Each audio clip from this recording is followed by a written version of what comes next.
அன்புக்குள்ளே மீண்டுமாய் உங்கள் யாவருக்கும் என்னுடைய இனிய புத்தாண்டு வாழ்த்துக்களை தெரிவித்துக் கொள்கிறேன். இந்த நாளில் கூட நமக்கு சிந்திக்கும்படி கொடுக்கப்பட்ட தலைப்பு மிகவும் சிறப்பானது. என்னாகும் 11ஆம் அதிகாரம், சங்கீதம் 23, 1 கொரிந்தியர் 10ஆம் அதிகாரம் மற்றும் யோவான் 10ஆம் அதிகாரம். ஒரு சிறப்பான பகுதி. இன்னைக்கு திருச்சபைகள் எப்படிப்பட்ட நிலைமையில இருக்கு, திருச்சபையுடைய பாரம்பரியம் எப்படிப்பட்ட நிலைமையில இருக்கு என்பதை குறித்து பார்ப்போமானால், 2ஆம் உலக யுத்தத்தில் கலந்து கொள்வதற்காக 2 ஜெர்மனியர்கள் கலந்து போனாங்க. அவங்க அந்த 3 பேர் நண்பர்கள். அந்த 3 நண்பர்கள் கடந்து போறப்போ ஒருத்தர் எதிரியுடைய குண்டு அடிபட்டு இறந்து போனார். 2 நண்பர்கள் அவரை அடக்கம் பண்ண நினைத்தாங்க. அவங்க 3 பேரும் கிறிஸ்தவ நண்பர்கள். ஒருவேளை அழகா கறந்ததுனால் ஒரு வாட்ஸ்அப்ல நான் கேட்டேன், ஒரு மனிதன் 3 வேளை சர்ச்சுக்கு போறான். எல்லா கிறிஸ்தவ மக்களும் எல்லா நாட்களும் கோயிலுக்குள்ள கடந்து போவதில்லை. ஒரு சிலர் 3 தடவை மட்டும் தன்னுடைய லைஃப்ல போறான், தன்னுடைய வாழ்க்கை முழுவதும். முதல் முறை அவன் எங்க இருக்கானே அவனுக்கு தெரியாது, அப்படிப்பட்ட நிலைமையில போறான். அதுதான் ஞானஸ்தானம். அந்த பெற்றோர்கள் கையில வச்சிருக்காங்க, குருவானவர் கையில வாங்கி பிதா குமார் பரிசுத்தாவின் கிரிய நிமித்தினால் உங்களுக்கு ஞானஸ்தானம் கொடுக்கிறேன்னு சொல்றாரு.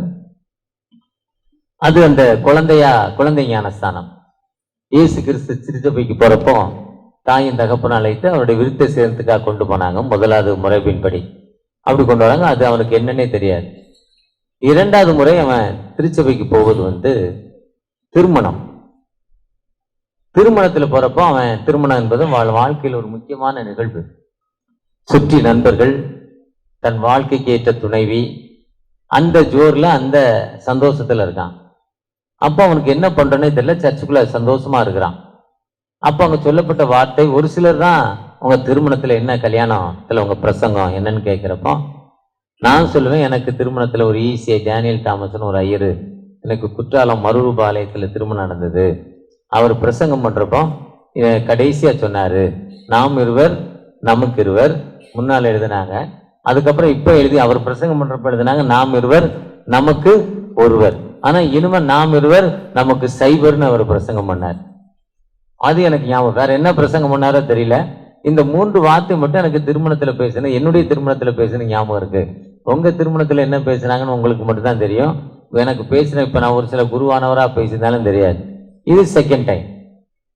3வது முறை அவரு திருமணத்துக்கு போவது என்பது அவருடைய கடைசி ஆராதனை, லாஸ்ட் பெரியல் சர்வீஸ் வாங்க, அடக்க ஆராதனை. அதுல அவருக்கு கேட்காது. இப்போ முதல் பிரசங்கம் ஞானஸ்தானம், குழந்தைக்கு ஒண்ணுமே தெரியாது. 2வது பிரசங்கம் வாழ்க்கை பயணத்தை ஆரம்பிக்கிறார். அந்த சந்தோஷத்துல என்ன பிரசங்கம் பண்ணாலும் கூடுமானவரையும் 98 விழுக்காடு மக்களுக்கு தெரியாது. 3வது பிரசங்கம் அவரு படுத்திருக்காரு, அவ்வளவுதான், அவருக்கு முடிஞ்சு போச்சு. இருக்கவங்களுக்கு நேரத்தை போக்குறதுக்கு, பிளேட் போடுறதுக்கு சொந்தக்காரனும் நண்பர்களும் உறவுன்னு பேசுறாங்க. இதுல ஒருத்தர் சீக்கிரம் முடிங்கப்பா, அந்த ஆளே போயிட்டாரு, நேரத்தை போய் பேசிக்கிட்டு இன்னும் உட்கார்ந்துருக்கீங்களே. இது இந்த பெண்டிகாஸ்டல் திருச்சபைக்கு போனீங்கன்னா 3.5 மணி நேரம் பிரசங்கம் பண்ணுவாங்க. சர்ச்ல வீட்டுல பாடியை எடுக்கும்னா ஒரு 4.5 மணி நேரம் பிரசங்கம் பண்ணுவாங்க. கல்றையில வச்சு ஒரு 5.5 மணி நேரம் பிரசங்கம் பண்ணுவாங்க. மொத்தம் ஒரு 18 மணி நேரம் பிரசங்கம் போகும் இறந்தவருக்கு. பெண்டிகா சர்ச்சு நொந்து போய் நிறைய பேர் போயிடுவாங்க. இது 3 முறை ஒரு மனிதன் சர்ச்சுக்கு போறான்னு சொல்றாங்க. அப்படி இன்னைக்கு பாரம்பரியம் என்பது திருச்சபை. அப்படி அந்த 3 பேரு, தன்னுடைய நண்பர் இறந்து போன நண்பரை கிறிஸ்தவ முறைப்படி அடக்கம் பண்ணும், கிறிஸ்தவ கல்லறையில் வைக்கணும். கிறிஸ்தவ கல்லறை என்பது நீங்க எருசலேமுக்கு போனீங்கன்னா அந்த ஹார்ட் ஆஃப் த சிட்டிக்குள்ள கல்லறை வச்சீங்கன்னா பல மடங்கு காசு, 100 மடங்கு காசு அதிகம். ஏன்னா இயேசு கிறிஸ்து 2ஆம் வருகை அங்க வரப்போறாரு, அந்த ஒலிவ மலையில கால் வைக்க போறாரு, தேவாலயத்துக்கு வரப்போறாரு, அங்க ஜட்ஜ்மெண்ட் இருக்கு. அப்ப மரித்தவர்கள் முதலாவது எழுந்திருப்பார்கள் என்று அந்த சர்ச்சு எருசலேம் தேவாலயத்து பத்தில ஒரு கல்லறை தோட்டம் இருக்கு. இஸ்ரேல் தேசத்துக்கு போனவங்களுக்கு தெரியும், அவங்க காசு ரொம்ப அதிகம். ஏன்னா இயேசு கிறிஸ்து வரப்ப முதலாவது அவங்க ஜட்ஜ்மெண்ட் வாங்கி பரலோகத்துக்கு போயிடுவாங்க, அங்க கல்லறையில வைக்காங்க. ஒருவேளை சாதாரண நம்ம கல்லறையில 5000 ரூபாய்னா அந்த கல்லறைக்கு அந்த ஹார்ட் ஆஃப் த சிட்டியில வைக்கிறதுக்கு $5000. $5 எங்க இருக்கு, $5000 எங்க இருக்கு, அப்படி கொடுத்து வைக்கிறாங்க. ஏன்னா இயேசு கிறிஸ்து வரப்போ முதலாவது எழுந்து போயிடுறாங்க ஜட்ஜ்மெண்ட்லன்னு அந்த கல்லறை. அப்ப நம்ம முறைப்படி இறந்த ஒரு மனிதனுக்கு கிறிஸ்தவ கல்லறை இடம் கிடைக்கணும். அதுதான் இன்னைக்கு தேடுறது பெரிய கஷ்டம். கிறிஸ்தவ கல்லறை எங்க இருக்குன்னு தேடுறது கஷ்டம். கல்லறை அதான் கடைசி நாளில் போன வாரத்தில் நம்முடைய சிஎம் அவர்கள் கல்லறை எப்படி இருக்கணும், கல்லறைக்கு சில ரூல்ஸ் எல்லாம் கொடுத்தார். இறந்தவங்க 1.5 வருஷத்துக்குள்ள 18 மாசத்துக்குள்ள கெட்டின, அதாவது அடக்கம் பண்ண பெட்டிக்குள்ள வச்சிடலாம், இன்னும் மண்ணுக்குள்ள வச்சா 6 மாசத்துல அவங்கள வச்சிடலாம்னு திரும்பி அவர் சொன்னார். அந்த கல்லறை இடம் இல்லைங்கிறதுக்காக. இன்னைக்கு இடம் இல்லை. அப்படி அந்த 3வது ஒரு மனுஷன் இறந்துட்டா 2 பேரும் அடக்கம் பண்ணுவதற்கு போறாங்க. பக்கத்துல சர்ச்சை தேடுறாங்க. அப்ப தூய பவுல் ஆலயம், குரோம்பேட்டை மாதிரி ஒரு பவுல் ஆலயம் இருக்கு. இந்த ஆலயத்துக்குள்ள கடந்து வர்றாங்க. அங்க இருக்க போதகரை அணுகிறாங்க. ஐயா, நாங்கள் வாரு யுத்தத்துக்கு வந்தோம், எங்களுடைய தேசம் இங்கிருந்து ரொம்ப தூரம், வந்த இடத்தில் என்னுடைய சகோதரர், என்னுடைய நண்பர் இறந்து விட்டார், இவரை அடக்கம் பண்ணுவதற்கு உங்களுடைய கல்லறை தோட்டத்தில் ஒரு இடம் கொடுங்க கேட்டார். உடனே அவர் ஐயர் என்ன பண்ணாரு, அப்போ அங்க இருக்க செக்ரட்டரி, ட்ரெஷரர், எம்டிசி மெம்பர் எல்லாத்தையும் கூப்பிட்டார். ஐயா, இவங்க வெளியூருக்காரங்க, இவங்க கிறிஸ்டின்னு சொல்றாங்க, இவங்க கல்லறையில இடம் கேட்கிறாங்க, கல்லறையில இடம் கொடுக்கலாமான்னு அங்க இருக்க மக்கள்கிட்ட கேட்டார். அந்த செக்ரட்டரி, ட்ரெஷரர், எம்டிசி மெம்பர், ஆட்சி மன்றம் முழுவதும் மூத்த உறுப்பினர்கள், திருச்சபைக்கு ஃபவுண்டர்ஸ் இவங்கெல்லாம் இருக்காங்க. அவங்கெல்லாம் கூப்பிட்டு, அதெல்லாம் சர்ச்சில் இடம் கொடுக்க முடியாதியா, நம்முடைய உறுப்பினர்களுக்கு மட்டும் தான் நமக்கு இடம் ரொம்ப கம்மியா இருக்கு, அவர் சந்தா கட்டல, அவர் ஞானஸ்தானம் வாங்கல, அவர் கன்ஃபர்மேஷன் வாங்கல, நம்ம சர்ச்சுக்கு வரல, அவரு வந்தாதான் அவருக்கு கல்லறையில இடம் கொடுக்க முடியும், எதுவுமே அவர் யாருன்னே தெரியாத ஒரு கல்லறையில இடம் கொடுக்க முடியாதுன்னு சொல்றாங்க. வந்த நண்பர்கள் அழுது கொண்டே நிக்கிறாங்க போதகற்ற. அப்போ நண்பர்கள் நின்றுகிட்டே இருக்கப்போ ஆட்சி பண்ற குழு சொல்லிட்டு அவங்கவுங்க ஒரு பிசினஸ் வேலைக்கு போனோம், அவங்கவுங்களுக்கு அவசரம், எல்லாரும் போயிட்டாங்க. ஐயர் மட்டும் வேலையை அங்க உட்காந்துருக்கேன். அவருக்கு வேலை சர்ச்சில் இருக்கதான் வேலை, வேற வேலை அவருக்கு இல்லை, அதுக்கு தான் சம்பளம். அவர் ரொம்ப நேரம் சர்ச்சுக்குள்ளே உட்காந்துருந்து இந்த பையங்க போகவே இல்லை. காலையில வந்தவங்க தன்னுடைய பாடி அடக்கம் பண்ணணும்னு கெட்டு போது கிறிஸ்டின் கல்லறை தான் வேணுங்கிறாங்க. அப்ப ஐயர் ஒரு ஐடியா சொல்ற, வாங்கப்போ உங்களை அடக்கம் பண்றேன்னு கல்லறை காம்பவுண்டுக்கு வெளியே அரசாங்க இடம் இருக்கு, இப்ப காம்பவுண்டை ஒட்டி அந்த பாடி அடக்கம் பண்ணிட்டார். இன்று செத்தா 3ஆம் நாள் பால். அந்த 3ஆம் நாள் அந்த பிள்ளைங்க தன்னுடைய அந்த நண்பர்கள் தன்னுடைய நண்பருடைய கல்லறையை பார்க்க வராங்க. கல்லறைக்கு பக்கத்துல காம்பவுண்டு, இப்ப கல்லறைக்குள்ள வந்துருச்சு, காம்பவுண்டு தள்ளி போயிடுச்சு 3 நாள்ல.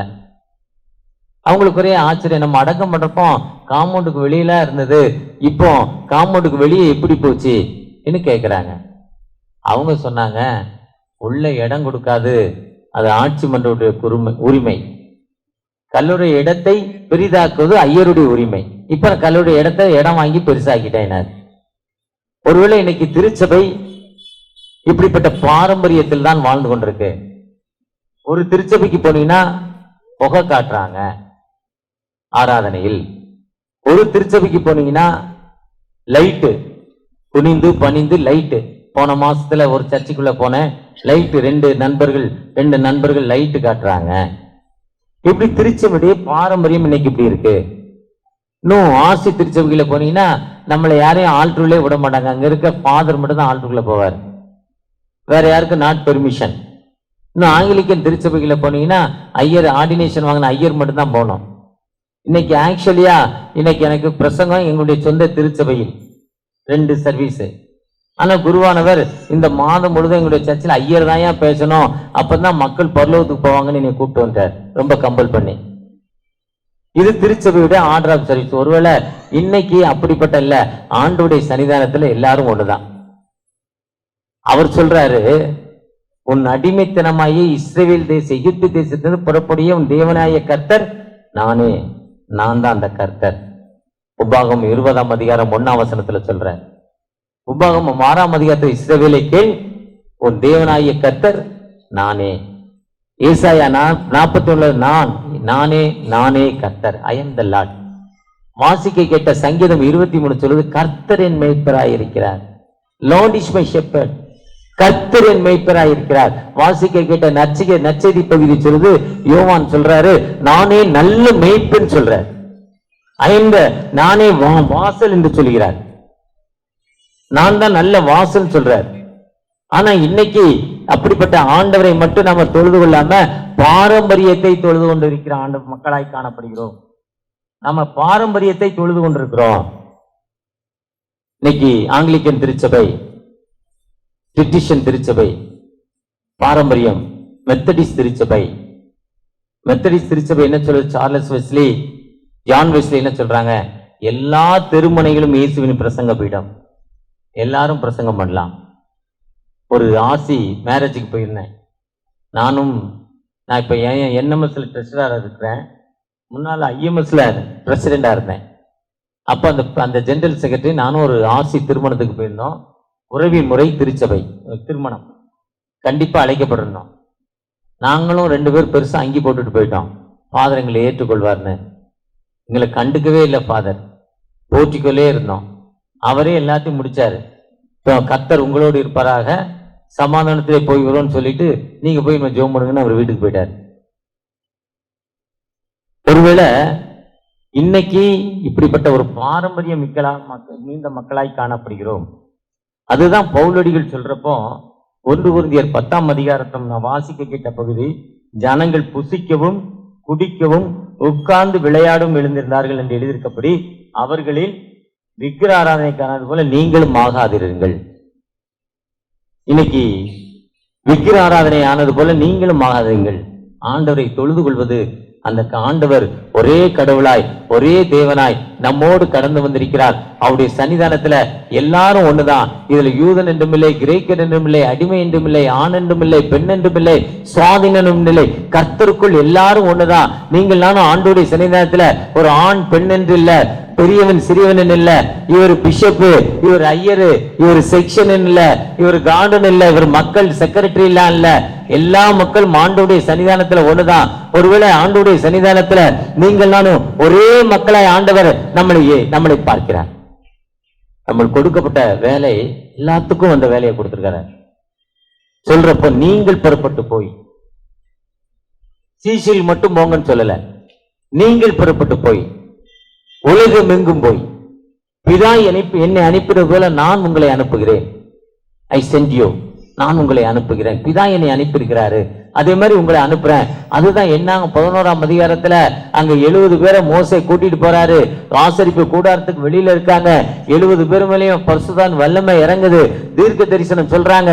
அவங்க தீர்க்க தரிசனம் சொல்றப்போ அங்க இருந்து அவர் கூட இந்த ஜோசுவா சொல்றாங்க, ஐயா 2 பேர் நம்ம கூட வரல, அவங்க வீட்டுல இருந்து தீர்க்க தரிசனம் சொல்லி கொண்டிருக்காங்க, கூடாரத்துல இருக்காங்கன்னு சொல்றப்போ நான் போய் அவங்கள சொல்ல விடாம தடை பண்ண போறேங்கிறப்ப சொல்றாரு, இல்ல இல்ல நீ தடை பண்ணாத.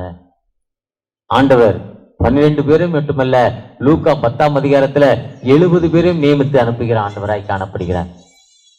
அவருடைய சன்னிதானத்துல ஒரே லார்ட், ஒன் ஆஃப் த தேவன். அதுதான் மார்க் 12ஆம் அதிகாரத்தில் இஸ்ரவேலை கேள், உன் தேவனாகிய கர்த்தர் ஒருவரே, ஒன் லார்ட். அந்த ஒரு கடவுள் நம் ஆண்டவர், ஒரே தகப்பன். ஆனா அவர் எல்லா நிலையிலும் ஆவியாக அசைவாடி கொண்டிருக்கிறார். நம்மை மீட்டுக் கொள்வதற்காக மனித அவதாரம் எடுத்து தன்னுடைய சொந்த குமாரனை இயேசு கிறிஸ்துவை நமக்கு அனுப்பி, நமக்கு ஒரு மனிதன் உலக பிரகாரமாய் வாழ்றப்போ அவனுக்கு எவ்வளவு கஷ்டங்கள், எவ்வளவு வேதனைகள், எவ்வளவு துன்பங்கள் இருப்பதை புரிந்து கொண்டு தன்னுடைய சொந்த குமாரன் இந்த உலகத்துக்கு அனுப்புகிறார். அதுதான் ஃபாதர், சன், ஹோலி ஸ்பிரிட், பிதா, குமாரன், பரிசுத்தாவின் திரியேக நாமம், ஒருமித்த கடவுள். நம் ஆண்டவர் ஒரே கடவுளாய் அசைவாடி கொண்டிருக்கிறார். நீங்கள் நானும் அந்த ஒரே கடவுள்கிட்ட நம்முடைய தலைவர்கள் பெட்ரிஷன், நம்ம இப்படிதான் ஆராதிக்கணும் இங்கிறது நம்முடைய தலைவர்கள். அவர்களுக்கு ஏற்ற பிரகாரமாய் நம்முடைய ஆர்டர் ஆஃப் சர்வீஸ மாற்றி வச்சிருக்காங்க. ஆங்கிலிக்கன் சர்வீஸ், சிஎஸ்சி சர்வீஸ், பாடல் வழி ஆராதனை, இப்ப இங்கிருந்து கடந்து போற லுத்தரன் திருச்சபை இருக்கு. ஒரே கடவுள் தான். நீங்கள் நான் பார்ப்பது ஒன்லால். அவர் ஜீவன் உள்ளவர், அவர் பேசுகிற தகப்பன். நீங்கள் நானும் அந்த ஆண்டவற்ற, அந்த உயிருள்ள கடவுள்கிட்ட நீங்கள் நானும் எப்படிப்பட்ட மக்களாய் வந்திருக்கிறோம். இந்த பாரம்பரியம் நம்மளை பல வழி கோணங்களில் கொண்டு போகிறது. ஆனா அந்த பாரம்பரியத்துக்கு நம்மை ஒப்பு கொடுக்காம எல்லா மக்களையும் ஆண்டவர் பயன்படுத்துகிறார். சுவிசேஷம் சொல்வது என்னுடைய வேலை இல்ல, எல்லாருடைய வேலை, நம்ம கொடுக்கப்பட்ட கடமை. பவுலடிகள் சொல்றப்போ ஞானஸ்தானம் கொடுக்கும்படி என்னை அனுப்பவில்லை, 1 கொரிந்தியர்ல சொல்றார், சுவிசேஷத்தை பிரசங்கிக்கவே அனுப்பினார் என்னைய. என்ன இந்த பவுலடிகளுடைய தீர்மானம் என்ன? ஒரு கடவுளுங்கிறத யாரையும் ஒருத்தரை கூப்பிட்டு இது தேவனுடைய குமாரன் சொல்றாருங்கிறத அவர் கோவப்படுறார். பவுலடிகளுக்கு கோபமே காரணம் என்னன்னா, நல்ல படித்தவர், பாரம்பரியம் மிக்கவர், திருச்சபையின் சட்ட திட்டங்களை புரிந்து கொண்டவர், சின்ன வயதிலிருந்து நியாய பிரமாணங்களை கை கொண்டு வளர்ந்தவர். அப்போஸ்தலர் 22ஆம் அதிகாரத்துல சொல்றார், நான் யூதன், நியாய பிரமாணத்துக்குடி வளர்க்கப்பட்டவன். யாரோ ஒருத்தர் கூப்பிட்டு தேவனுடைய குமாரன் சொல்றீங்க, எப்படிடா சொல்லலாம், எப்படி சொல்லலாம்? சொல்றவனதான் அடிக்கிறதுக்கு அருவா எடுத்துக்கிட்டு வெட்டுறதுக்கு அவர் வர்றார். ஆனா உலகத்துல இருக்கிற பவர் லைட், பெரிய லைட் சூரியன் தான். அந்த சூரியனை சில செகண்ட்ஸ் நம்மளால பார்க்க முடியாது. மதியான வெயில்ல நீங்க அந்த சூரியனை நேரடியா பாத்தீங்கன்னா நம்ம கண்கள் இருளடைந்து விடும். ஆனா அதை விட ஒரு பவர் அவர் மேல, ஒரு லைட் விழுது. அப்பதான் சொல்ல, ஹூ ஆர் யூ, நீ யாரு? இந்த சூரியனுடைய பவர் அதிகம் இருக்கு, நீங்க யாருன்னு கேட்கிறார். நீ துன்பப்படுத்துகிற இயேசு, அழிந்து போகும் மக்களுக்கு மீட்டுக் கொள்வதற்காக நான் இந்த உலகத்திற்கு வந்திருக்கேன்னு சொல்லி அந்த மக்களுடைய மீட்டுக் கொள்வதற்காக அப்பப்ப சொல்றாங்க. அப்போ அவர் ஏற்றுக்கொள்கிறார். அந்த ஒன் காட், ஒரே கடவுள், நீங்களும் ஆராதிக்கும் கடவுள் ஒரே கடவுள். ஆனா இன்னைக்கு பல நிலைகளில் மக்கள், கிறிஸ்தவ மக்கள் பிரிந்து கிடக்கிறாங்க. பல நிலைகளில் யெகோவாங்கறாங்க, ஆவியானவருங்கிறாங்க, சர்ச் ஆப் கிரைஸ்ட்ங்கிறாங்க, கிறிஸ்து மட்டும் தான் கடவுளுங்கிறாங்க, சர்ச் ஆப் கிரைஸ்ட், யெகோவா விட்னஸ்ங்கிறாங்க, ஹோலி ஸ்பிரிட் பரிசுத்தாவின் திருச்சபைங்கிறாங்க. ஆனா நாம் ஆராதிக்கும் எல்லா நிலையிலும் சில கர்த்தராகிய இயேசு கிறிஸ்துவின் கிருபையும், பிதாவாகிய தேவனுடைய அன்பும், பரிசுத்தாவின் வழிநடத்தலும் உங்களோடு இருப்பதாக பவுலடிகள் திருச்சபைக்கு கொடுக்கப்படுற ஒரு ஆசீர்வாதம். ஞானஸ்தானத்தில் கொடுக்கப்பட்ட ஆசீர்வாதம், பிதா, குமாரன், பரிசுத்தாவின் திரியேக நாமம், ட்ரினிட்டி, தூயானுடைய மகிமை. நாம் ஆராதிக்கும் கடவுள் ஒரு கடவுள். அந்த ஒரு ஆண்டவர் நமக்கு எல்லாத்துக்கும் அந்த வேலையை கொடுத்திருக்கார், சுவிசேஷ பணி. அந்த சுவிசேஷ பணியை நாம் அனைவரும் செய்யப்பட அழைக்கப்படுகிறோம். நேரம் கிடைக்கிறப்பெல்லாம் சுவிசேஷ பணி என்பது படிச்சுட்டு பிடி படிச்சுட்டு ஒரு ஆர்டினேஷனோ ஒரு அபிஷேகம் பெற்றுதான் ஆண்டவருடைய வார்த்தை இல்ல. எப்ப நம்ம ரட்சிக்கப்பட்டோமோ, ரட்சிக்கப்பட்ட அடுத்த நிமிஷத்திலிருந்து நீ போய் அறிவிங்கிறார். லேவியனை கூப்பிட்டு சொல்றாரு, நீ போய் உன் தேசத்துல போய் சொல்லு. அவன் சொல்றான், அந்த மக்கள் வேண்டாம், இந்த மக்களோடு இருக்கிறப்போ நான் ஒரு கிறுக்கரா இருந்தேன், ஒரு ஆடை இல்லாம இருந்தேன், கைவிடப்பட்ட நிலைமையில இருந்தேன். இன்னைக்கு புத்தி தெளிந்து ஆடைகள் தரித்து இயேசுவின் சன்னிதானத்துல உட்கார்ந்து இருக்கிறேன், இது எனக்கு போதும்னு சொல்றப்ப இல்ல அவனுக்கு பெர்மிட் பண்ணல, நீ போய் அறிவிங்கிறாரு. யோவான் 4ஆம் அதிகாரத்துல அந்த பாவியான பெண்ணுக்கு ஒரு விடுதலை கிடைத்த பொழுது நீ போய் உன் தேசத்துக்குள்ள போய் சொல்லுங்கிறாரு. அந்த அம்மா போய் சொல்றாங்க. ஒருவேளை ஒரு பாவியான பெண், ஒரு விபச்சார பெண்ணை கூப்பிட்டு அந்த அம்மா தன் பாவங்களை அறிக்கையிட்டு பாவ மன்னிப்பு நிச்சயத்தை பெற்றுக்கொள் பொழுது அவள் உடனே போய் ஆண்டவருடைய வார்த்தையை சொல்றா. அந்த கிராமமே மாற்றப்படுவதாக வேதாகமத்தில் சொல்லுது. லேகியோன், அநேக பிசாசுகள் பிடித்த லேகியோன் தெக்கப்பள்ளி நாட்டுல போய் சொல்றப்போ அநேக பேர் ரட்சிக்கப்படுறாங்க. ஒருவேளை இன்னைக்கு நீங்கள் நானும் அடிமைத்தனாக அவர் சொல்றப்போ அந்த நாம் வாசிக்க கேட்ட கொடுக்கப்பட்ட கட்டளைகளை யாத்ராம் 20ஆம் அதிகாரத்துல உன்னை அடிமைத்தன தேசமாகிய எகிப்திலிருந்து புறப்படப்படின உன் தேவனாகிய கர்த்தர் நானே சொல்றார். I am the லார்ட்ங்கிறாரு.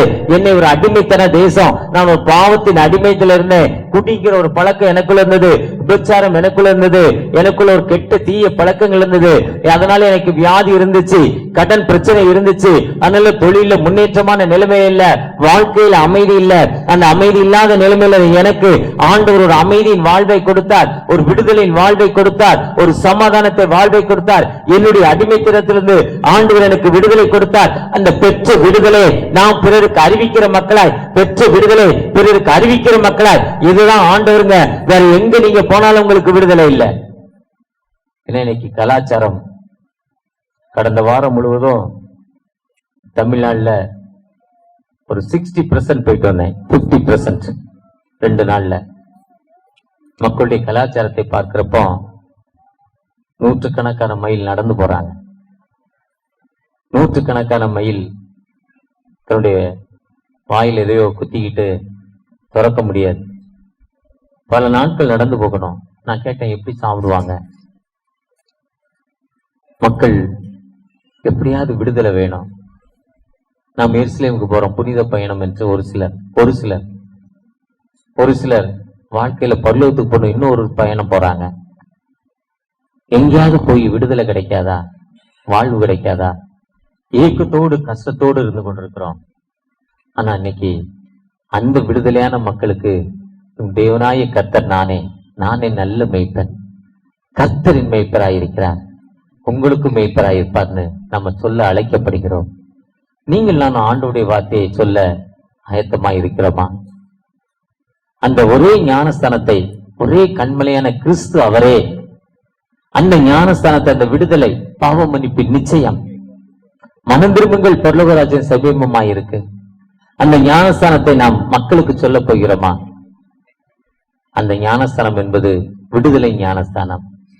ஒருவேளை நமக்கு தெளிப்பு ஞானஸ்தானத்தை சொல்லியிருக்காங்க, அந்த பிள்ளைகளுக்கு தெரியலங்கிறாங்க, இல்ல விவரம் தெரிஞ்ச பிறகு நம்ம தண்ணிக்குள்ள முங்கி எழுந்திருக்கிறோம், அது ஞானஸ்தானம். ஆனா எதுனாலும் அந்த ஞானஸ்தானம் கொடுக்கிறப்போ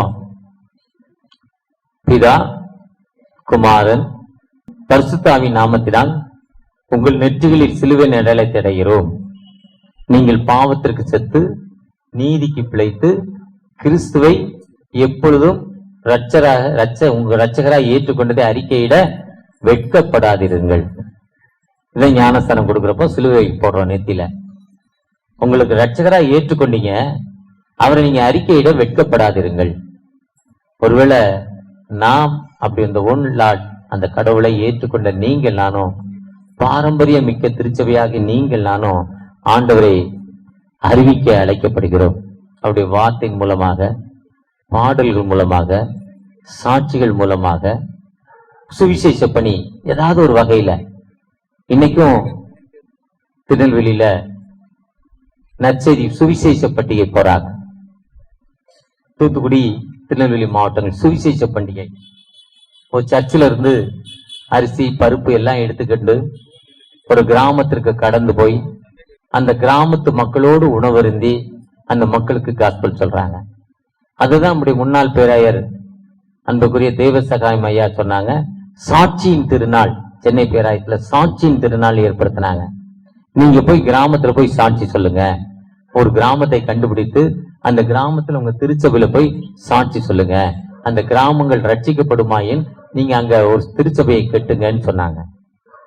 நாம அதுதான் ஆண்டவர் அங்க மரியாளுக்கு, நீ புறப்பட்டு போய் நீ போய் சொல்லு, என் சீஷருக்குள்ள சொல்லு, பேதருக்கும் சொல்லுன்னு மார்க் 16ஆம் அதிகாரம் 7ஆம் வசனத்துல சொல்றாரு. பேதருக்கும் போய் நீ சொல்லுங்கிறாரு. நீங்கள் நானும் அந்த ஒரு ஆண்டவரை பிறருக்கு அறிவிக்கிற மக்களாய் காணப்படுகிறோமா? ஆண்டவர் நமக்கு கொடுத்த அந்த நல்ல பணியை நாம் பிறருக்கு சொல்லுகிற மக்களாய் காணப்படுகிறோமா? நடந்த ஒரு சம்பவம் யூபியில வாரணாசி தொகுதியில கங்கை நதி 4 கிலோமீட்டர் அகலம், நீளம் ஆயிரக்கணக்கான மைல், அதனுடைய பெருத்து மட்டும் 4 கிலோமீட்டர். பெரிய பாலம். எப்பவுமே 1 கிலோமீட்டர் அகலத்துக்கு தண்ணி போய்கிட்டு இருக்கோம். வெள்ளம் போற நேரத்துல 4 கிலோமீட்டர் அளவுக்கும் தண்ணி போகுமா? 1200 புனித தலங்கள். ஏன்னா உலகம் முழுவதும் இருக்க மக்கள் கங்கை நதியில வந்து குளிக்கிறப்ப தன்னுடைய பாவங்கள் மறைந்து போகிறது என்ற நம்பிக்கையோடு உலகத்துள்ள அனைத்து மக்களும் வர்றாங்க. இப்போ பெரிய நம்பிக்கை. இப்ப காலையில நம்ம எப்படி நம்பிக்கை ஆண்டவருடைய சன்னிதானத்துக்குள்ள போறப்போ, தூய பவுல் ஆலயத்துக்குள்ள போ ஆண்டவர் நமக்கு வாழ்வு கொடுப்பாருன்னு காலையில் ஒரு நம்பிக்கையோடு ஞாயிற்றுக்கிழமை ஒரு சிலர் சாப்பிடாம வந்திருக்கோம், வேலையெல்லாம் விட்டுட்டு வந்திருக்கோம். எப்படியாவது விடுதலை நம்பிக்கை. அதே மாதிரி அந்த மக்களுக்கு அந்த நம்பிக்கை, இறை நம்பிக்கை. 1200 புனித தலங்கள். ஒரு பக்கத்துல டெட் பாடி போய்கிட்டு இருக்கோம், இறந்தவனை தூக்கி போட்டுருவாங்க தண்ணிக்குள்ள புனிதமடைய. இன்னொரு பக்கத்துல மரித்தருடைய சாம்பல கரைக்கப்பட்டிருக்காங்க. இன்னொரு பக்கத்துல குளிப்பாங்க அந்த தண்ணியில. அந்த தண்ணியில் ஒரு பெண் அந்த தண்ணியை பார்த்து அழுது கொண்டிருக்கிறாள். அந்த கண்ணீர் வடிந்து கொண்டிருக்கு. தலையை கீழே போட்டுட்டா. தண்ணி அந்த 1 கிலோமீட்டர் அகலம் ஒரு ஓரமா ஓடிக்கிட்டு இருக்கு. அதை பார்த்து அந்த பெண் அழுது கொண்டிருக்கிறார். அங்க ஒயிட் போட்ட ஒரு மனிதர் வருகிறார், ஒரு ஜிப்பா போட்டு. அந்த அழுத பெண்ணை பார்த்து, அம்மா ஏன் அழுகிறீங்கிறார். அந்த பெண் பதில் சொல்லவில்லை. தன்னை கேட்கும் நபரை முகத்தை பார்க்கவில்லை. பல முறை கேட்கிறாங்க, அம்மா அழாதீங்க, ஏன் அழுகிறீங்க. அந்த அம்மா மேலையும் பார்க்கல. அவங்க கேட்டதுக்கு ஒரு பிரதிபலன், பாடி லாங்குவேஜ். ஒருவேளை வாயில சொல்லாட்டாலும் தலையாட்டுறது, பாடி லாங்குவேஜும் இல்லை. அப்போ அவர் நினைத்துக்கிறார் அந்த பெண் ஒரு செவிடு என்று நினைத்துக் கொள்கிறார். திரும்ப திரும்ப அவர் கேட்கிறார், விடாம கேட்கிறார். செவிடுன்னு முடிவெடுத்த பிறகும், டெஃப் என்று முடிவெடுத்த பிறகும் திரும்பவும் கேட்கிறார். திரும்பவும் கேட்கிறப்போ கேட்டுக்கொண்டே இருக்கிறார். அந்த பெண் சற்று முகத்தை பார்க்கிறார். இந்த தண்ணியில் இப்பொழுதுதான் என்னுடைய 6 மாத பெண் குழந்தையை தூக்கி போட்டுட்டு நிக்கிறேன் சொல்ற. எதுக்கு தூக்கி போட்ட? அந்த குழந்தைய என்னால காப்பாற்ற முடியல, அந்த குழந்தைய பாதுகாக்க முடியாது, என் வாழ்விற்காக இந்த குழந்தைய நான் தண்ணியில தூக்கி போட்டு நிக்கிறேன்னு சொல்றது அந்த அம்மா. ஐயோ, உங்களுக்காக வாழ்வு கொடுப்பதற்காக இயேசுன்னு ஒரு ரட்சகர் உலகத்தில் பிறந்து விட்டார். கிருபையின் தகப்பன் உலகத்தில் பிறந்து விட்டார். அவரை நோக்கி பார்த்தால் போதுமே, நீங்க ஏன் அழுகுறீங்க, நீங்க ஏமா தூக்கி போட்டீங்க, ஐயோ ஐயோங்கிறார். இப்ப அந்த அம்மா சொல்லுது, இந்த காஸ்பல ஒரு 5 நிமிஷத்துக்கு முன்னால சொல்லியிருந்தா என்னுடைய குழந்தை காப்பாற்றப்பட்டிருக்குங்கிற, என்னுடைய குழந்தை காப்பாற்றப்பட்டிருக்குங்கிற. ஒருவேளை இன்னைக்கு இந்திய தேசத்தில் பிள்ளைகளை பலி கொடுக்கறாங்க, ஆட்களை பலி கொடுக்கறாங்க, மிருகங்களை பலி கொடுக்கறாங்க. இன்னைக்கும் இந்திய தேசத்தில் நடந்து கொண்டிருக்கு. காஸ்பல் இல்ல, விடுதலை இல்ல, வாழ்விற்காக விடுதலை தேடி அலைந்து கொண்டிருக்காங்க. வலது கைக்கும் இடது கைக்கும் தெரியாத 115 கோடி மக்கள் இந்தியாவில தங்களுடைய வாழ்விற்காக அலைந்து கொண்டிருக்காங்க. ஏதாவது ஒரு வகையில வாழ்வு கிடைக்கணும். ஒரு கூட்ட மக்கள் அவங்களை ஏமாற்றி கொண்டிருக்கு. ஒரு கூட்ட மக்கள் அவர்களை மடையனாவே வைத்திருக்கு, அடிமையாவே வைத்திருக்கிறது. அப்படிப்பட்ட கூட்ட மக்களுக்கு யாருங்க காஸ்பல் சொல்வது? அந்த தேவனை பற்றி நமக்கு கிடைத்த அந்த கர்த்தராகிய நான், கர்த்தரின் மேய்ப்பராயிருக்கிறார், லார்ட் இஸ் மை ஷெப்பர்ட், என் மேய்ப்பராயிருக்கிற ஆண்டவருத்த நாம் அந்த காஸ்பல பிறருக்கு சொல்லுகிற மக்களாய் காணப்படுகிறோமா? அந்த காஸ்பல நம்மளால முடிந்தவரை பிறருக்கு சொல்லுகிற மக்களாய் காணப்படுகிறோமா? ஒருவேளை வலது கைக்கும் இடது கைக்கும் தெரியாத எவ்வளவு மக்கள் இன்னைக்கு அழிந்து கொண்டிருக்காங்க. அந்த அழிந்து கொண்டிருக்க மக்களுக்கு நம்ம காஸ்பல் சொல்லுகிற மக்களாய் காணப்படுகிறோமா? எவ்வளவு மக்கள் காஸ்பல் இல்லாம அழிந்து கொண்டிருக்காங்க. அஸ்ஸாம்ல மிஸ்ட் பீப்புள்ங்கிற ஒரு கூட்டம் இருக்கு. அந்த ஜாதியின் பெயர் மிஸ்ட் பீப்புள், தொலைந்து போனவர்கள். 120 வருஷம் ஆச்சு அந்த ஜாதி உருவாய். ஆனா எனக்கு அந்த மிஸ்ட் என்பது எனக்கு எப்படி தெரியும்னா, என் கையில செல்லு வாங்கினப்பதான் மிஸ்டு கால், ரிசீவ்டு கால், டயல்டு கால்னு தெரிஞ்சு. அதுக்கு முன்னாடி எனக்கு மிஸ்ட் தெரியாது. எதுக்குடா அந்த பெயர், எதுக்கு யாருங்க இருக்க மிஸ்டரிய கேட்டேன். ஐயா, எதுக்காக உங்களுக்கு மிஸ்ட் பீப்புள்னு வச்சிருக்கீங்க? அவங்க மேல் ஜாதி மக்களால் நசுக்கப்பட்டாங்க, அவங்ககிட்ட வேலை வாங்கினாங்க, சம்பளம் கொடுக்கல, உணவு கொடுக்கல. எகிப்துல இஸ்ரேல் மக்கள் எப்படி அடிமைப்பட்டு கிடந்தாங்களோ அதே மாதிரி இந்த மக்கள் அடிமைப்பட்டு கிடந்தாங்க, உணவு இல்லாமல். அந்த அடிமைப்பட்ட மக்களுக்கு 4000 ஆண்டுகளுக்கு முன் ஆண்டவர் விடுதலை கொடுத்து விட்டார். 4000 years ago ஃப்ரீடம் கொடுத்துட்டார். நான் சொல்வது 120 years ago before. 120 ஆண்டுகளுக்கு முன்னாடி அந்த மக்களுக்கு விடுதலை இல்ல. அவங்க அந்த அடி உத தாழ முடியாம போய் காடுகளிலும் மலைகளிலும் குடியேறினாங்களாம். குடும்பமா போய் குடும்பமா இருந்தவன் அங்கே தனக்கு ஒரு சந்ததியை உருவாக்கினானா. அவங்களுடைய குடியிருப்பே காடுகளிலும் மலைகளிலும் தான் இன்னைக்கு இருக்கு. அவங்க வீடு நம்ம வீடு மாதிரி தரையோட இருக்கிறது இல்ல. தரைக்கு மேல 5 அடி உயரத்துல மூங்கில்ல கட்டுறாங்க. கீழே இருந்து மூங்கில் வச்சு 5 அடி தரைக்கும் அவளுக்கும் சம்பந்தம் இல்லாம அந்த 5 அடிக்கு மேல மூங்கில் தட்டி போடுறாங்க. அதுக்கு மேல ஒரு இரும்பு பிளேட் வச்சுதான் சமையல். அதுலதான் அவங்க பாத்ரூம். மூங்கில்ல தான் பொதுவா. ரொம்ப பணக்காரங்க காலம் போட்டு காலத்துக்கு மேல 5 அடிக்கு மேலதான் அவங்க ஃப்ளோர் வருது. 5 அடி கீழே ஃப்ரீயா வச்சிருக்காங்க. எதுக்குன்னா பூச்சிகளுடைய தொல்லையா, விஷ பூச்சிகளுடைய தொல்லையா. தரையோட இருந்தா வீட்டுக்குள்ள வந்துருமா. வீட்டுக்குள்ள எத்தனை பேர் இறந்திருக்காங்க. அதனால அவங்க பாரம்பரியமா தரைக்கு மேல 5 அடியில இருந்து 5 feet to 6 feet ஹைட் வைக்கிறாங்க. இன்னைக்கு அஸ்ஸாம்ல அப்படிப்பட்ட மக்கள் வாழ்ந்து கொண்டிருக்காங்க.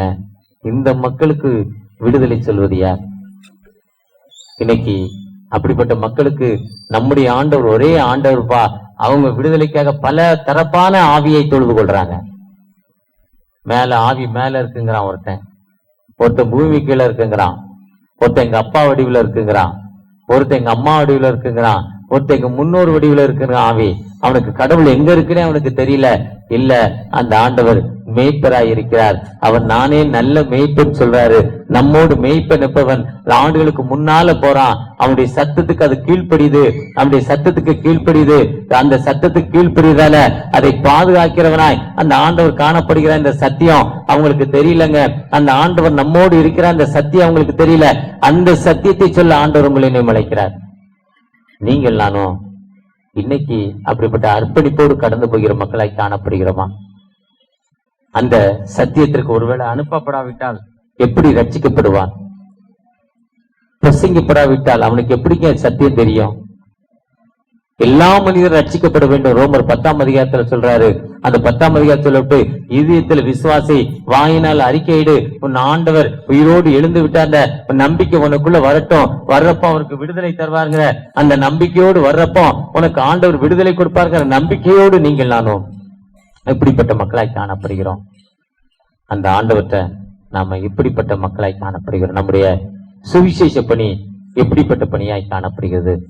ஒரு விசை கூட கண்களை மூடி, தகப்பன எங்களோடு பேசிருக்கீங்கப்பா, நீரே நல்ல ஆண்டவரப்பா, நல்ல ஆண்டவரை நாங்க பிறருக்கு எப்படிப்பா சொல்வது? ஒரு விசை கூட எங்களை ஆசீர்வதிங்க. எங்களை அடிமைத்தன வீட்டிலிருந்து விடுதலை கொடுத்தீங்கப்பா. உன் தேவனாய கர்த்தர் நானேன்னு சொல்லி நாங்கள் எத்தனையோ கடவுளை வழிபட்டோம், எத்தனையோ ஆவிகளை வழிபட்டோம், எங்க இறந்து போன தாத்தாவை வழிபட்டோம், இறந்து போன பாட்டியை வழிபட்டோம் தகப்பன, ஒரு மரத்தை நாங்கள் வழிபட்டோம் தகப்பன. இதெல்லாம் எங்களுடைய கடவுள் என்று வழிபட்டோம். ஆனா ஆண்டவர் என்பவர் எங்களோடு இருக்கிறார், எங்களோடு கடந்து வந்திருக்கிறார், எங்களுடைய தேவைகளை சந்தித்திருக்கிறார். அவர் நான் உன்னை விட்டு விலகுவதில்லை, உன்னை கைவிடுவதில்லை, எப்பொழுது நான் உன்னோடு இருக்கிற என்ற வார்த்தையின்படி நீர் எங்களோடு இருந்திருக்கீங்க. அந்த வார்த்தையின்படி உமக்கு நன்றி செலுத்தி தகப்பனே, பெற்ற நன்மையை நீங்க சொல்லிருக்கீங்க. எல்லா மக்களுக்கும் போய் சொல்லு, எல்லா மக்களுக்கு சொல்லு, எல்லா மக்களும் தீர்க்க தரிசனம் சொல்ல வேண்டும் என்று என்ன 11ஆம் அதிகாரத்துல சொல்லிருக்கீங்க. விக்கிராராதனை வேண்டாம் என்று சொல்லிருக்கீங்க தகப்பனே. ஒரு விசை கூட அப்படிப்பட்ட நிலைமையில நாங்கள் உங்களுடைய வார்த்தை பிறருக்கு சொல்ல எங்களுக்கு கிருபை செய்யுங்க தகப்பனே. உங்களுடைய வார்த்தை நாங்கள் ஏதாவது ஒரு வகையில நாங்க போனோம், இல்ல நாங்க இருக்கிற இடத்துல சொல்லணும், இல்ல நாங்கள் கடந்து போய் எல்லோ இல்லாத மக்களுக்கு உங்களுடைய நாமத்தை அறிவிக்கணும். அப்படிப்பட்ட நிலைமையை எங்களுக்கு தாங்க தகப்பனே என்று அவரை நோக்கி பார்ப்போமா? அந்த சுவிசேஷ பணி, சுவிசேஷ பாரம் எங்களுக்கு தாங்க தகப்பனே நோக்கி பார்ப்போமா? ஆம் தகப்பனே, உங்களுடைய அன்பை நாங்கள் தெரிந்தெடுத்திருக்கிறோம்ப்பா. பெற்ற அன்பை நாங்கள் பிறருக்கு அறிவிக்கிற மக்களை எங்களை மாட்டித்தாங்கப்பா. உங்களுடைய பிரசனம் எங்களோடு வரட்டும் தகப்பனே, உங்களுடைய கிருபை எங்களோடு வரட்டும் தகப்பனே, உங்களுடைய இரக்கம் எங்களோடு வரட்டும் தகப்பனே. ஒரு விசை கூட தகப்பனே, நீர் இதே தேவன், நீரே என் விடுதலை நாயகன், நீரே என் ரட்சகர், ஒரே ஆண்டவர் என்ற நம்பிக்கையோடு உங்களுடைய பாதத்துல வந்திருக்கிறோம். பெற்ற நன்மை நாங்கள் பிறருக்கு அறிவிக்கிற மக்களை எங்களுக்கு மாற்றித்தாங்கப்பா. எத்தனையோ விளைவுகள் மத்தியில, சோர்வின் மத்தியில இந்த புதிய ஆண்டு வருந்தத்தக்க ஆண்டாய் என்னுடைய வேலை என்னை விட்டு கடந்து போயிருக்கு, அதனால நான் இனி என்ன செய்வேன் என்று வேதனையோடு உட்கார்ந்து இருக்கிற அந்த அன்பு சகோதரி உமது கரத்துல தருகிறேன் தகப்பனே. கவலைப்படாதே, திகையாதே, நான் உன் தேவன் என்ற வார்த்தையின்படி தகப்பனே, அந்த வேலை போனாலும் நீர் அவர்களோடு இருக்கிறீங்க நம்பிக்கையோடு கடந்து போக தகப்பனே. இந்த புதிய ஆண்டுல தகப்பனே, என் திருமண வாழ்வு தகப்பனே தடைப்பட்ட நிலைமையில, கடந்த ஆண்டு நிச்சயிக்கப்பட்ட அந்த திருமணம் இந்த ஆண்டுல தடைப்பட்டிருக்குப்பா. எதுக்கு தடைப்பட்டுச்சுன்னு எனக்கு தெரியல தகப்பனே. ஒரு விசை கூட மனமிறங்கப்பா, நீர் என் மேய்ப்பரப்பா, யுவாரியம் ஷெப்பர்ட் தகப்பனே. எனக்கு அந்த நல் வாழ்க்கையை அமைத்து தாங்க. ஏக்கத்தோடு ஜெபிக்கிற அந்த அன்பு மகளுக்காக தகப்பனே, உடைக்கப்பட்ட நிலைமையில, மன நொந்த நிலைமையில இனி எனக்கு யாரு இருக்கா, நான் ஏன் இந்த உலகத்துல வாழணும் என்ற ஒரு கடைசி ஆராதனை, நான் இனி இருக்க மாட்டேன், நான் மதித்து போக போகிறேன் என்ற ஒரு நம்பிக்கையோடு ஒரு கடந்து போவேன் என்ற ஒரு வேதனையோடு வந்திருக்கிற அந்த அன்பு குடும்பத்தின் பிள்ளைகளை, கவலைப்படாதே, திகையாதே, நானே உன் தேவன், நானே உன் பரிகாரிய கர்த்தர், நானே உன் பரிகாரிய கர்த்தர், நானே உன் கர்த்தர், உன்னை ரட்சித்து உனக்கு விடுதலை கொடுப்பேன் வார்த்தையின்படி ஏசாயா 41:42 சொன்ன பிரகாரமாய் ஒரு விசை கூட அந்த துன்பத்தின் மாறுதல அந்த மரண பள்ளத்தாக்குல போகிற அந்த குடும்பத்திற்கு நீர் விடுதலையின் தகப்பனாய் ஒரு ரட்சிப்பு. அடுத்த வாரம் இதே ஆராதனையில ஆண்டவர் எனக்கு விடுதலை கொடுத்தார், ஆண்டவருடைய வார்த்தை எனக்கு விடுதலை கிடைத்தது என்று சாட்சி சொல்வேன் என்று சொல்ல கிருபை செய்யுங்கப்பா. அந்த குடும்பத்தை ஆசீர்வதிங்க. மகனால கைவிடப்பட்ட நிலைமை, பெற்றோர்களாக கைவிடப்பட்ட நிலைமை, இனி நான் என்ன செய்வேன் ஐயா, என்ன உலகத்துல யார் இருக்கா என்று ஏக்கத்தோடு வந்திருக்க அந்த அன்பு பிள்ளைகளுக்கு தகப்பனே, நீரே நல்ல தேவனாய், நீரே நல்ல கர்த்தராய், நீரே விடுதலை நாயகனாய். ஏதோ வந்தோம், ஏதோ உட்கார்ந்தோம், என்ன சொன்னாங்கன்னே தெரியல, ஆனா ஏதோ எனக்காக பேசப்பட்டிருக்குங்கிற ஒரு நம்பிக்கையோடு ஜெபிக்கிற ஒரு சகோதரன், ஏதோ நேர போக்கிற்காக ஞாயிற்றுக்கிழமை சர்வீஸ்க்கு போடுங்கிற நம்பிக்கையோடு வந்தேன், ஆனா சொல்லப்பட்ட வார்த்தை எனக்காக பேசப்பட்ட வார்த்தை என்று ஒரு அன்பு சகோதரர் உணர்ந்து ஒப்பு கொடுத்திருக்காங்க. அந்த அன்பு சகோதரி உமது கரத்துல தருகிறேன் தகப்பனே. அவர் ஒரு வல்லமையில ஊழியராய், உம்முடைய அபிஷேகத்தின் நாயகனாய் அவரை நீங்க ஏற்றுங்க தகப்பனே. கைவிடப்பட்ட நிலைமையில, மரணத்துக்கு போன நிலைமையில இல்லை, இன்னைக்கு நான் இனி போக மாட்டேன், ஆண்டோடைய வார்த்தை சொல்லுவேன், ஆண்டோடைய உன்னத பணியை சேர்ந்து ஜெபிக்கிற அந்த பிள்ளைகளை உமது கருத்துல தருகிறேன் தகப்பனே. ஒரு விசை கூட ஆசீர்வதிங்க. உம்முடைய பிரசனம் ஒவ்வொரு இருக்கட்டும், உம்முடைய கிருபையின் கரம் ஒவ்வொரு இருக்கட்டும், உம்முடைய பாதுகாக்கிற கரம் இருக்கட்டும் தகப்பனே. ஒரு தேவையோடு வந்த நாங்கள் உண்மையாக ஒரு ஆசீர்வாதத்தை பெற்றுக்கொண்ட மக்களாய் இந்த இடத்திலிருந்து கடந்து செல்ல நீர் எங்களுக்கு இறங்குங்க. ஒவ்வொருவரையும் ஆசீர்வதிங்க, பாதுகாத்துக் கொள்ளுங்க, வழி நடத்துங்க. பிதா, குமாரன், பரிசுத்தாவின் திரியேக நாமத்தினால் ஆமென்.